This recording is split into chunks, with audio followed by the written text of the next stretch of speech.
Hey everybody, welcome to 60 Seconds with... Sorry, man, one of these days I'm going to stop doing this. Welcome to Let's Talk About Sex with Sandy.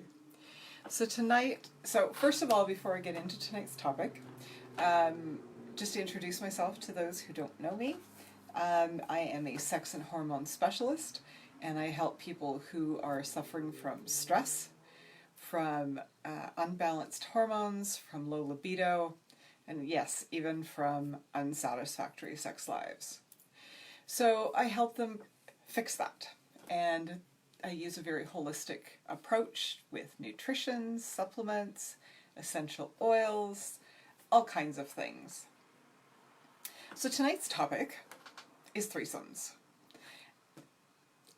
It's kind of a fun topic. This was actually something that one of my regular viewers asked for me to address, so this is for you, my darling. So obviously threesomes, when it's a casual encounter amongst just kind of friends with benefits or strangers, it's going to be a whole lot different than it is when it's with a spouse or a partner and another party. So when when it's casual, it's not a big deal. I mean, there's the logistics of whether it's two men and a woman or two women and a man. The logistics are a whole lot different. It's a lot easier, quite frankly, for two guys and a girl than it is, because let's face it, girls, we got the better end of the deal, man. When it comes to sex, we really do have the better end of the deal. We got way more things to play with. With guys, we're a little bit more limited. So, two girls on one guy, it can still be a lot of fun, and the girls can play too. And if everybody's open to that, then that's awesome. And I highly recommend it, because it's just a different way of connecting with people. So I'm not going to get into the logistics of, who does what where. I'm talking more about kind of the mentality, the psychology, not even the psychology behind it, but just things to watch out for, I guess. So first of all, everybody has to be, if you're in a relationship with someone and you want to bring in a third party, you know what? All the more power to you. Go for it. That's awesome. Just make sure that when you're playing with that third party, and it doesn't matter whether it's another man or another woman, it really, really doesn't matter. Make sure that your full-time partner is the one who gets most attention. It's great to have a third party in. It can be a lot of fun, but just make sure that your significant other doesn't feel left out. So say, for instance, you're a woman. We've got two guys. So you've got your partner and we've got a third party.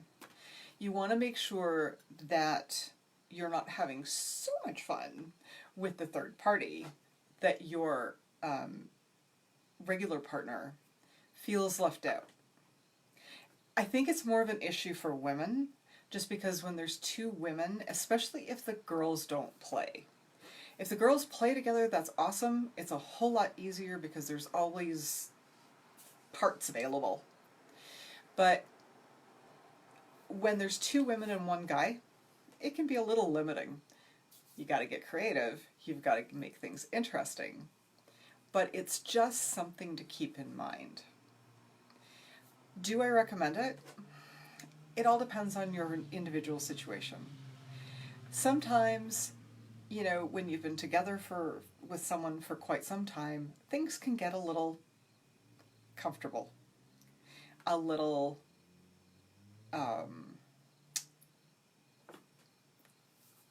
routine.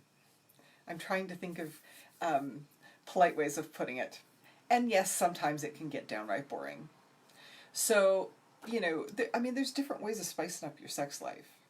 There's always toys. There's introducing, trying different ways of doing things. So if you're used to, if you usually do have intercourse in a missionary position, for instance, shaking it up and and doing a doggy style, or having her on top, or her on top reverse. These are all things that can kind of just shake things up a little bit because it gives different sensations. So when you have a third party involved, this is going to not complicate. It's going to make things a little bit more interesting because you've got a different person, you've got different sensations, and you've got different dynamic. So as long as you and your partner are in agreement and have talked things out, here we go again, I know, communication, right? But this is so, so very important. As long as you and your partner have communicated and you keep the lines of communication open, you want to make sure that both parties are comfortable. Well, that all three parties are comfortable with the whole situation. Because let's face it, it can get a little complicated. But it can also be a lot of fun. So I don't want to dissuade you from kind of branching out and trying something new. But I also don't want you to ever feel like there's something wrong with you if you don't.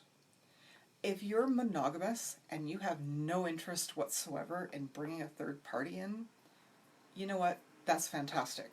As long as you're both on the same page, fill your boots, enjoy, that's amazing.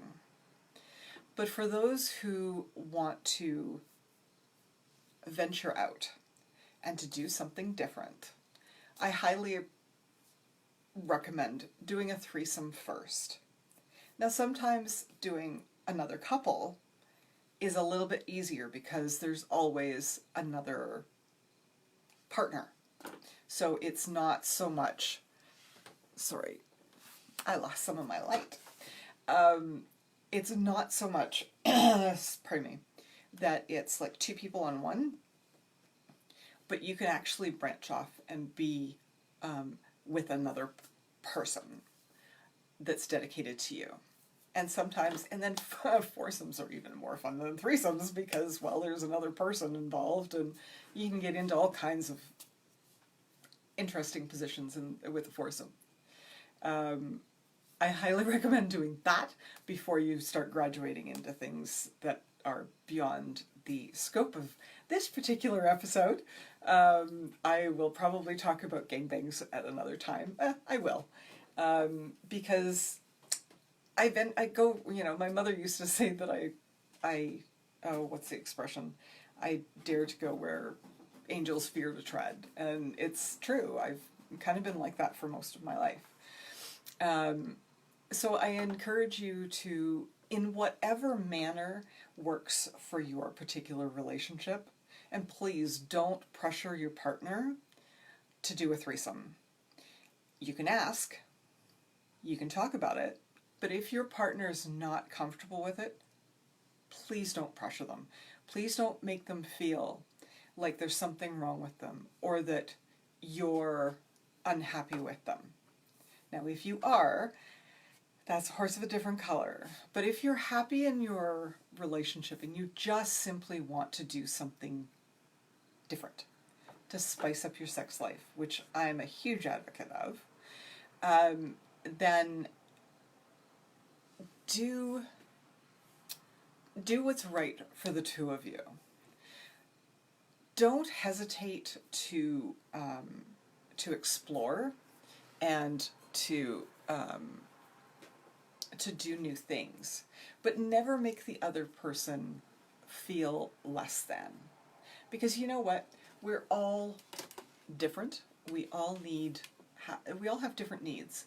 And the interesting thing about bringing in somebody new, whether it's a single person or a couple, is I don't believe that one person is going to give you everything that you need, whether it's sexually, emotionally, mentally, whatever. That's why we need friends. We need companions. We need partners. We need people like our tribe.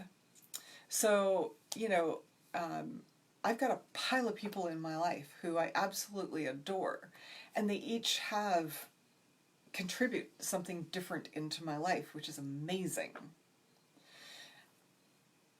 And that can work sexually as well. So maybe your partner isn't as, say for instance, isn't quite as exuberant or as rough as you'd like them to be, and you want to kind of go down that avenue, which I'm not going to get into too much. That's another episode. But I encourage you to talk about things, of course. Yes, I'm back to the whole communication thing. But try different things. Don't just stick with the same old, same old. It's like the same night of the week, or the same place, or the same position. Sex has got to be interesting. It's got to be interesting, and it's got to be fun, it's got to be challenging, and it's got to bring you closer. And that's what creates the intimacy that's in a relationship. Now, if we're talking just, kind of friends with benefits, or one night stand, or just, something more casual, then there's no need for all that. But if you're talking about an actual relationship, I want you to remember that you've got to talk to each other. You've got to be very clear about boundaries and about expectations. And that's the whole thing when it comes to threesomes, foursomes, and moresomes. You have to agree ahead of time with between yourselves, what is appropriate, what isn't, what you're comfortable with. And during the course of playtime, if somebody gets a little freaked out or a little uncomfortable, there needs to be communication to that effect. So I think that's about it for me. I try to keep these shows kind of 10 to 15 minutes.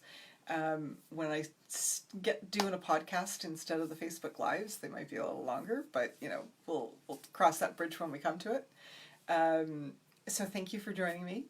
And if there's anything I can do for you, I should rephrase that.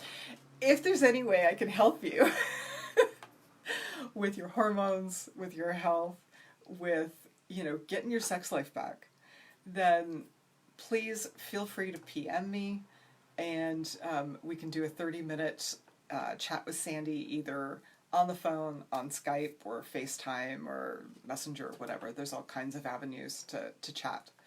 But if you need some help, maybe you're just stressed out. I mean, God knows, we all have stress. Now, here's the biggest, best, most amazing stress reliever on the face of the planet. Babe, it's sex. And I don't just mean intercourse. I mean playing and touching and kissing and all that wonderful intimacy stuff. You don't always have to go for actual hardcore intercourse.